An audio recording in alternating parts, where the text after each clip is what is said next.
Hi, I am author David Hawk, and today I will be reading to you an excerpt from my book, This Side of Midnight. I was busily shuffling through the items on the counter, pushing aside little plastic bags of dried bananas, dried berries, and prunes, when a voice, low and brusque, came from behind me. "Excuse me," it said. I sighed. Rawlings was a pass-through town, a place for travelers and truckers to stay the night before going on to their destinations, which surely had to be much more interesting than this. They often would stop and ask for directions. I really didn't have time for even a short conversation, and knowing the intellect of the average passerby, I'd have to repeat the directions several times.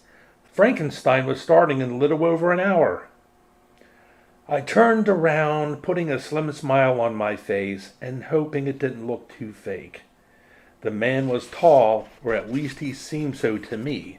At 6'2", he was a whole head higher than me. He stood only a few inches away. I looked up at him. Maybe I'd be lucky and he'd only ask me for the time.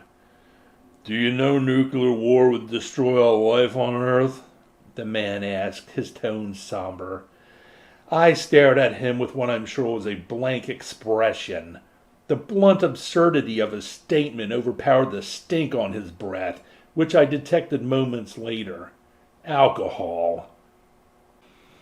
I paused, looking him over while pondering a response. He was maybe in his early 40s, just a little older than I. Long scraggly hair draped his head, and his darkly tanned face was rough and darkened with stubble. His t-shirt was a plain white, mottled with a couple of faded yellowish stains. Beer, presumably. It was tight against his wide chest, and on one of his burly arms, peeking out from under the short sleeve, was a tattoo, a knife with a snake wrapped around it.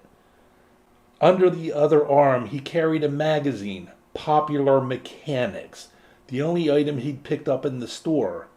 His jeans were old and tattered, and overly long even for his height. The pant legs were heavily rumpled at the bottom, laying over big, brown workman's boots. He was easily 50 pounds heavier than me, and all of it muscle. He stared at me with dumb brown eyes, his mouth hanging open. With a man of his size and condition, reason told me it would have been best to agree with him and walk away. But his ridiculous and indignant remark grated a nerve in me, and I couldn't let it go. Thank you very much for listening to this excerpt from This Side of Midnight by author David Hawk. If you would like a copy of this book, it is available at Amazon.com in both ebook and paperback. Have a good evening.